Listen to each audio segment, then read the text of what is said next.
अध्यक्ष महोदय, स्कूली शिक्षा एवं साक्षरता विभाग, उच्च शिक्षा एवं तकनीकी विभाग के कटौती प्रस्ताव के विरुद्ध बोलने देने के लिए मुझे समय जो आपने दिया है उसके लिए तहे दिल से धन्यवाद है। सभी सम्मानित माननीय गण और माननीय अध्यक्ष महोदय को मेरे तरफ से जोहार है। अध्यक्ष महोदय, education is simply the soul of a society as it passes from one generation to another.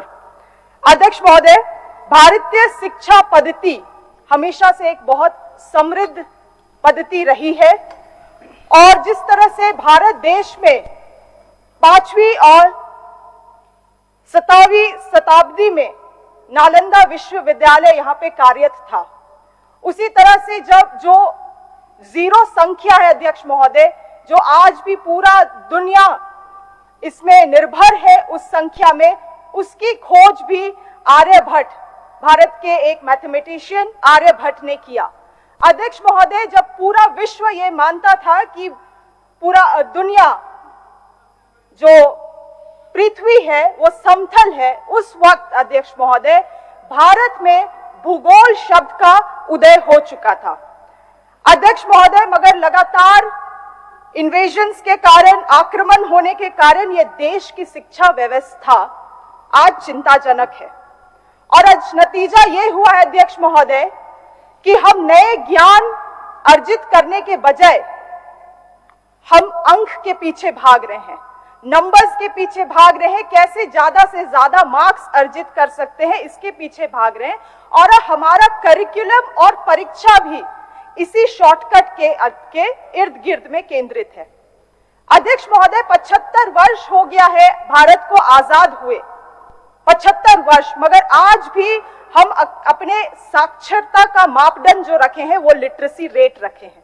और लिटरेसी रेट क्या है? Percentage of population who can read and right. अध्यक्ष महोदय, आज हम सभी को अपने एजुकेशन सिस्टम में एक सवाल उठाने की जरूरत है कि क्या अक्षरों को पढ़ना और लिखने की क्षमता रखना ही साक्षरता का मानक है? अध्यक्ष महोदय, दो ऐसे बहुत ही अहम डेटा इस आउटकम बजट 23-24 में प्रस्तुत की गई है, जिसकी सदन को मैं जिसके तरफ मैं सदन की ध्यान आकर्षित करना चाहूंगी। पहला चीज है average student class ratio 32%, average people teacher ratio 47%। सरल शब्दों में इसका यही अर्थात है कि हर एक क्लास में केवल 32 विद्यार्थी हैं और हर एक 47 विद्यार्थियों में केवल एक शिक्षक है। और ये डेटा हमारे लिए काफी है ये समझने के लिए कि हमारे झारखंड का प्रारंभिक शिक्षा का व्यवस्था क्या है। और लगातार विपक्ष इस बारे में सवाल उठाती है, कई चीज सवाल उठाती है सरकार में, इस चीज को समझते हैं हम और इनका काम भी है। मगर अध्यक्ष महोदय, कभी कभी राजनीति को दरकिनार करते हुए हमें सोशियोलॉजी जो यहाँ का डेमोग्राफी है इसको समझना पड़ेगा अध्यक्ष महोदय, और इसके लिए कुछ आंकड़े मैं प्रस्तुत करना चाहूंगी। झारखंड में हर एक 100 विद्यार्थियों में जो एडमिशन लेते हैं, जो नामांकन लेते हैं, उसमें केवल 30 विद्यार्थी स्कूल पास आउट होकर निकलते हैं। कारण क्या है? बहुत सारे अभिभावक, अपने आर्थिक स्थिति उनका इतना खराब है अध्यक्ष महोदय कि वो हायर एजुकेशन का बेनिफिट नहीं समझ पाते हैं, लॉन्ग टर्म बेनिफिट नहीं समझ पाते हैं। अध्यक्ष महोदय, हम ऐसे डेमोग्राफी के साथ डील कर रहे हैं जहां पे 75% लोगों के पास, जो गांव में निवास करते हैं अध्यक्ष महोदय, उनके पास शैक्षणिक माहौल नहीं है, घर पे खान पान ठीक नहीं होने के कारण भी उनका जो संतुलित विकास होता है वो भी नहीं हो पाता है। साथ ही साथ गांव में पुअर वर्क कंडीशंस और लैक ऑफ मोटिवेशंस के कारण शिक्षक भी सही तरीके से इन्हें शिक्षा नहीं दे पाते हैं। अध्यक्ष महोदय, इन सभी कारणों को हमारी वर्तमान सरकार समझती है और ये समझती है कि क्यों झारखंड में नेट एनरोलमेंट रेशियो और ड्रॉप आउट रेशियो इतना चिंताजनक है। और ऐसा नहीं है कि ये 3 साल में हो गया। नीरा यादव, माननीय विधायक नीरा यादव जी भी शिक्षा मंत्री रही हैं, उनके समय में भी इन्होंने इन आंकड़ों को गौर किया होगा और सरकार इधर की उधर की, ये आंकड़े हमेशा चिंताजनक रहे और वर्तमान सरकार इस चीजों को समझती है। इसीलिए 23-24 में स्कूली शिक्षा एवं साक्षरता विभाग के लिए 12,546 करोड़ रुपए का प्रस्तावित किया गया है। तीन चीजें मुख्य रूप से, तीन एजेंडा जिसमें वर्तमान सरकार फोकस कर रही है: increased and improved digital learning, increased accountability of stakeholder in education, development of adequate infrastructure and to provide required human resource। और अध्यक्ष महोदय, अगर आप विस्तार पूर्वक जो हमें सरकार द्वारा पुस्तक दी गई है उन्हें पढ़ेंगे तो आपको ये जरूर एहसास होगा कि हमारी वर्तमान सरकार इन तीनों एजेंडा को पूर्ण करने के लिए संकल्पित है। अध्यक्ष महोदय, जो न्यू एजुकेशन पॉलिसी आया है उसके गाइडलाइन के अंतर्गत, उसके गाइडलाइन को फोकस करते हुए कुछ ऐसे निम्न प्रमुख कार्य हैं जिसे हम लोगों ने प्रस्तावित किया है बजट में। 235 प्रखंड स्तरीय और 4000 पंचायत स्तरीय आदर्श विद्यालय का कार्य आरंभ होना है। एलिमेंट्री एजुकेशन को फोकस करते हुए प्रारंभिक शिक्षा के अंतर्गत शिक्षकों की पदे सृजन करना है। डिजिटलाइजेशन के युग में स्मार्ट क्लास, कंप्यूटर लैब, पुस्तकालय एवं टैब का उपलब्ध शिक्षकों को कराना है। प्राथमिक विद्यालय की मरम्मती और रखरखाव में सुधार लाना है। महिला साक्षरता में विशेष ध्यान देते हुए नेट एनरोलमेंट रेशियो को भी बढ़ावा देना है। अध्यक्ष महोदय, इन तमाम चीजों को देखते हुए बजट का जो प्रोग्राम्स है, जो बजट का एलोकेशन है, उसको डिजाइन किया गया है। साथ ही साथ सरकार के एक अंग होने के नाते मैं ये अपनी जिम्मेदारी समझती हूँ कि कुछ सुझाव को आज मैं सदन में रखूं। अध्यक्ष महोदय, जो न्यू एजुकेशन पॉलिसी है उसमें मल्टीलिंग्विज्म और पावर ऑफ लैंग्वेज में फोकस किया गया है।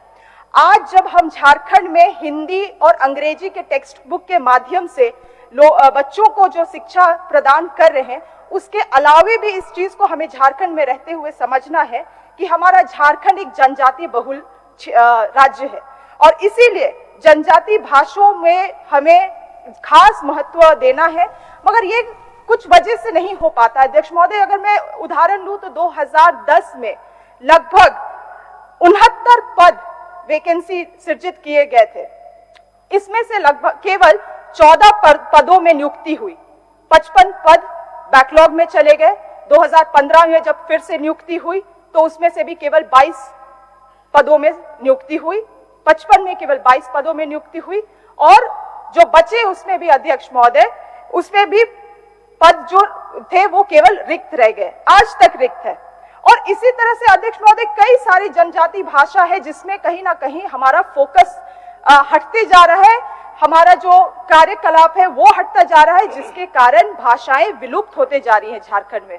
अध्यक्ष महोदय, हम किसी भाषा के खिलाफ नहीं है, मगर विद्यार्थी झारखंड में रहते हुए अगर अपने मातृभाषा को पढ़ना चाहता है, उसका ज्ञान को अर्जित करना चाहता है, तो ये सरकार की जिम्मेदारी होनी चाहिए कि वैसे शिक्षकों को हम विद्यालय में उनका प्रावधान रखें, उनके लिए पद सृजित किया जाए। अध्यक्ष महोदय, आज सरकार अपने बजट में नए इंफ्रास्ट्रक्चर का भी प्रावधान दिया है, क्योंकि सभी माननीय इस बात को मानेंगे कि हमारे स्कूली शिक्षा, हमारे स्कूल्स का जो इंफ्रास्ट्रक्चर है वो काफी जर्जर है। आए दिन इस चीज को हमें सुनने को मिलता है और इसके लिए प्रावधान भी रखा गया है। मगर अध्यक्ष महोदय, कुछ ऐसे स्कूल्स हैं जिनसे हम लोगों ने कभी अपेक्षाएं नहीं की है, वैसे स्कूल आज भी पूरे निष्ठापूर्वक सेवा दे रहे हैं। और जी हाँ, मैं उन्हीं गैर सरकारी सहायता प्राप्त अल्पसंख्यक स्कूल्स के बारे में बात कर रही हूँ। एंड अध्यक्ष महोदय, I can vouch for it. आप किसी भी ऐसे विद्यालयों में चले जाइए, वहां पे आप बेस्ट क्वालिटी एजुकेशन पाएंगे, बेस्ट मोटिवेटेड स्टाफ पाएंगे, एनरोलमेंट रेशियोज उनका हाई है, ड्रॉप आउट रेशियोज उनका लो है अध्यक्ष महोदय। मगर फिर भी ऐसे विद्यालयों में जहाँ पे सहायता प्राप्त जो विद्यालय हैं, उनमें आज भी इन लोगों के साथ एक तरीके से सौतेला व्यवहार किया जाता है, बच्चों के साथ भी और वहां के शिक्षकों के साथ भी। और इस बात को हम इसीलिए कह रहे हैं क्योंकि जो सरकारी संकल्प एक जारी किया गया था, उसके अनुसार वहां के बच्चों को मोजा, जूता, पोशाक, ये सब अन्य चीज देना था। क्योंकि अध्यक्ष महोदय, ये जो बच्चे इन स्कूल्स में पढ़ते हैं, उनका इकोनॉमिकल और सोशल बैकग्राउंड बिल्कुल वैसे विद्यार्थियों से मिलता है जो अन्य सरकारी स्कूल्स में पढ़ते हैं। मगर इनको आज तक जो ये जो चीजें, रिसोर्सेज जो प्रोवाइड कराना है, इनको लापरवाही, अधिकारियों के लापरवाही के कारण इनको नहीं दिया गया। साथ ही साथ बहुत एक बड़ा चीज है अध्यक्ष महोदय कि शिक्षकों को जो होता है उनका वेतन, ये जो स्कूल है गैर सरकारी सहायता प्राप्त अल्पसंख्यक स्कूल, इनके शिक्षकों को उनके नियुक्ति के तिथि से लेकर नियुक्ति का वेतन निर्धारण तक, from the date of appointment to the date of pay fixation, उनको इंतजार करना पड़ता है अध्यक्ष महोदय अपने पेमेंट के लिए। और अगर ये 6 साल भी हो गया, 5 साल हो गया, 6 महीना हो गया, तब तक उनको इंतजार करना पड़ेगा अध्यक्ष महोदय, जब तक पे फिक्सेशन नहीं होता है। और इस बीच में उनको एरियर भी नहीं मिलता है। तो आप ये समझ लीजिए कि उनका क्या मनोभावना होता होगा सेवा देने के लिए। और ये क्यों है? एक बहुत छोटी सी प्रशासनिक चूक है, जहां पे सारे सरकारी शिक्षकों का पे फिक्सेशन डीएससी के द्वारा किया जाता है। यहाँ पे इन स्कूलों के शिक्षकों का पे फिक्सेशन डीएससी के द्वारा डायरेक्टर को भेजा जाता है। तो फिर ये सौतेला व्यवहार क्यों? इसको डायरेक्टली डीएससी से कराया जाए। क्योंकि अध्यक्ष महोदय, वो एक कहावत है ना, you need to treat others the way you need to be treated. तो अगर हम चाहते हैं कि ये शिक्षक हमारे बच्चों को अच्छा सेवा दे, अच्छा एजुकेशन दे, तो इन्हें भी, इनकी भी विचार, इनकी भी सोच, इनके लिए भी हमें सोचना जरूरी है। अध्यक्ष महोदय, एक और बहुत गंभीर चीज है, न्यू एजुकेशन पॉलिसी के तहत कौशल विकास में होलिस्टिक डेवलपमेंट और स्किल डेवलपमेंट में बहुत फोकस किया गया है। और इसके तहत हमारे झारखंड विद्यालयों में कई सारे एनजीओज के द्वारा, कई सारे एनजीओ से कोलैबोरेट करके वोकेशनल एजुकेशन दिया जा रहा है। अध्यक्ष महोदय, आज वोकेशनल कोर्सेज में हम कई सारे शिक्षा दे सकते हैं। बायोटेक्नोलॉजी हुआ, इलेक्ट्रॉनिक्स एंड कम्युनिकेशन हुआ, फैशन डिजाइनिंग हुआ, एनिमेशन एंड 3D कोर्स हुआ, कंप्यूटर प्रोग्रामिंग हुआ। मगर अध्यक्ष महोदय, आप किसी विद्यालय में चले जाइए और वहां पे पूछिए कि वोकेशनल ट्रेनिंग में क्या हो रहा है। वोकेशनल ट्रेनिंग में यह हो रहा है अध्यक्ष महोदय कि उन्हें ब्यूटिशियन और टूरिज्म के नाम पे आईब्रो थ्रेडिंग और पानी कैसे सर्व करना है, ये सिखाया जा रहा है। अध्यक्ष महोदय, जहां हमारे बच्चे इतना बड़ा सोच रखते हैं कि वो खुद कुछ करना चाहते हैं, वो खुद कुछ सीखना चाहते हैं, उनको हम ऐसे छोटे चीजों से रिस्ट्रिक्ट कर रहे हैं, ये कभी भी उन बच्चों के लिए सही नहीं है, उस राज्य के हित में नहीं है। इसीलिए मैं सरकार से मांग करती हूँ कि तमाम एनजीओज जो ऐसे स्कूल से जुड़ी हुई है, उन्हें स्कूल स्पेसिफिक सर्वे कराया जाए, ताकि वो पता कर सके कि हर एक स्कूल में क्या, पर्टिकुलर स्कूल्स में बच्चे क्या वोकेशनल कोर्सेज लेना चाहते हैं, और उसके अकॉर्डिंग वहां पे टीचर्स और एक्सपर्ट्स प्रोवाइड किया जाए। अध्यक्ष महोदय, ये थे हमारे स्कूली शिक्षा और साक्षरता विभाग के बारे में जो मैं अपनी प्रतिक्रिया देना चाह रही थी। उच्च एवं तकनीकी विभाग में भी अध्यक्ष महोदय, आज आप देखिएगा तो हमारे राज्य में 10 स्टेट यूनिवर्सिटीज है, 17 प्राइवेट यूनिवर्सिटीज है और 309 कॉलेजेस है। अध्यक्ष महोदय, आज कई सारे स्कीम्स, योजनाएं, चाहे वो गुरुजी क्रेडिट कार्ड स्कीम हो, एकलव्य कॉम्पिटिटिव एग्जाम्स के ट्रेनिंग के लिए स्कीम्स हो, कई सारे स्कीम्स इस प्रोग्राम में सरकार ने लाया है। ये बहुत ही गर्व की बात है, विद्यार्थियों के लिए भी, यूथ के लिए भी, साथ ही साथ इंफ्रास्ट्रक्चर को भी इम्प्रूव करने का इसमें प्रावधान दिया है। तो इन सभी चीजों में मैं कोई भी टिक्का टिप्पणी नहीं करूंगी। किंतु अध्यक्ष महोदय, कुछ ऐसी चीजें हैं, आप देखिएगा रांची शहर में ही, रांची शहर में अन्य जिलों से भी बहुत सारे बच्चे आते हैं पाठन के लिए, साथ ही साथ बाहर के राज्य के भी, पटना के, कलकत्ता से भी बहुत लोग बच्चे आके रांची के कॉलेजेस में, चाहे मरवाड़ी कॉलेज हो, रांची कॉलेज, डोरंडा कॉलेज, अब तो डॉक्टर श्यामा प्रसाद मुखर्जी विश्वविद्यालय, यहाँ पढ़ाई करते हैं। अध्यक्ष महोदय, 10,000 लोग यहाँ पे नामांकन होते हैं प्रत्येक साल, मगर जो इंफ्रास्ट्रक्चर है वो आज भी बहुत दयनीय स्थिति में है। और अध्यक्ष महोदय, आप देखिएगा तो हिंदू, क्योंकि मैं थोड़ा देख रही थी इसके बारे में, बनारस हिंदू विश्वविद्यालय में 400 एकड़ में वो विश्वविद्यालय फैला हुआ है अध्यक्ष महोदय, वो खुद में ही एक टूरिज्म एस्पेक्ट है। मगर हमारा जो रांची का सबसे पुराना विश्वविद्यालय है, रांची विश्वविद्यालय, वो मात्र 2 एकड़ जमीन में फैला हुआ है। ये बहुत चिंता का विषय है अध्यक्ष महोदय, क्योंकि यूजीसी के नियम अनुसार स्टेट प्राइवेट यूनिवर्सिटीज को लगभग कम से कम 25 एकड़ का जमीन रिक्वायर्ड होना चाहिए। अध्यक्ष महोदय, हकीकत तो यह है, वास्तविक स्थिति यह है कि आज ऐसे ऐसे यूनिवर्सिटीज है जो 2 कमरे के रूम में ऑपरेट हो रहे हैं अध्यक्ष महोदय। इसीलिए राज्य सरकार से मेरी निवेदन है कि तमाम ऐसे यूनिवर्सिटीज का एक, या तो सदन से ही एक कमिटी बना दिया जाए और ऐसे यूनिवर्सिटीज का निरीक्षण हो, ताकि जितने भी फेक यूनिवर्सिटीज है उसमें तालाबंदी किया जाए। अध्यक्ष महोदय, कई बार प्रारंभिक शिक्षा, और मैं भी उसमें से एक शिकार हूं, या मैं उस परिस्थिति से गुजरी हूं, प्रारंभिक शिक्षा के लिए अध्यक्ष महोदय झारखंड में व्यवस्था बहुत अच्छा है। There are several best schools in Jharkhand. एक सूचना दे दूं, कि आपने जो बातों को रखा है कि यूनिवर्सिटी के स्थिति परिस्थिति के बारे में एक कमेटी बना दिया जाए, तो वो कमेटी ऑलरेडी बनी हुई है। आपका जो सुझाव के क्रम में जो बिंदु आया उस बिंदु को भी वो लोग समेट लेंगे। आदरणीय प्रोफेसर स्टेफन मारंडी जी उनके कन्वेनर हैं। ठीक, धन्यवाद अध्यक्ष महोदय। अध्यक्ष महोदय, आप देखेंगे कि बहुत सारे प्रारंभिक शिक्षा, जैसे मैं कह रही थी कि यहाँ पे बहुत बढ़िया है, मगर हायर एजुकेशन के लिए बहुत सारे बच्चे यहाँ से बाहर चले जाते हैं, उसमें से मैं भी एक हूँ। और अध्यक्ष महोदय, इस कारण से मुझे लगता है झारखंड बहुत सारे यंग फोर्स और टैलेंट्स खो देता है। इसका कारण क्या है अध्यक्ष महोदय कि बहुत सारे यूनिवर्सिटी है जिनके पास NAC A+ ग्रेडिंग नहीं है। तो सरकार लगातार प्रयासरत तो है ही, मगर ऐसा कुछ कड़ी व्यवस्था बनाया जाए अध्यक्ष महोदय जिसमें ज्यादा से ज्यादा लोग कॉलेजेस को, यूनिवर्सिटीज को NAC+ का ग्रेडिंग हासिल हो सके, ताकि बच्चे यहाँ पे रहे। और साथ ही साथ अध्यक्ष महोदय, जितने भी यूनिवर्सिटीज है उसमें कैंपस प्लेसमेंट यहाँ के लोगों के लिए कंपलसरी कर देना चाहिए, ताकि इसी तरह से हम पलायन, जो विद्यार्थियों का पलायन हो रहा है, उसको रोक सके। अध्यक्ष महोदय, इस सरकार से मैं सच्चे दिल से आपको कहती हूँ कि राज्य, क्योंकि जनता से मिलती हूँ, जनता से हमेशा वार्तालाप करती हूँ, और विशेष तौर से मैंने देखा है कि वर्तमान सरकार की तरफ लोगों का बहुत झुकाव है। वो वर्तमान सरकार की तरफ बहुत संवेदनशील है, चीजों को समझती है और इसीलिए अपेक्षाएं भी रखती है अध्यक्ष महोदय, क्योंकि पूर्ववर्ती सरकार में जो एजुकेशन स्टेक होल्डर्स के साथ हुआ है वो कभी झारखंड भूल नहीं पाएगा। आज ही हम सुन रहे थे कि किस तरह से इन्होंने क्या उसे कहते हैं, मर्जर के नाम पे 7,000 या 4,000 स्कूल्स को बंद किया अध्यक्ष महोदय, 7,500 को स्कूल्स को बंद किया। अध्यक्ष महोदय, आज कह रहे थे ये पारा शिक्षकों का क्या हालत है, पता नहीं इतिहास ये लोग इतना जल्दी कैसे भूल जाते हैं।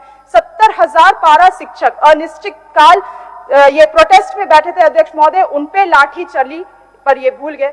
अध्यक्ष महोदय, एक बहुत बड़ा आपको मैं बताना चाहूंगी, एक कंट्रोवर्शियल चीज जिसको हम कह सकते हैं, एकलव्य रेसिडेंशियल मॉडल स्कूल्स अध्यक्ष महोदय, एक ऐसा कॉन्सेप्ट जो इन्हीं के केंद्र सरकार के द्वारा बनाई गई है आदिवासी, विशेष तौर से अनुसूचित जनजाति विद्यार्थियों के लिए अध्यक्ष महोदय। मगर मैं आज यहाँ पे इस सदन के माध्यम से ये खुलासा करना चाहती हूँ, और मैं इसको बिल्कुल भी बोलने में नहीं हिचकिचा रही हूँ, क्योंकि ये एक आरएसएस का, एक केवल आरएसएस ड्रिवन स्ट्रैटेजी है। वो क्यों, मैं आपको बताऊंगी अध्यक्ष महोदय।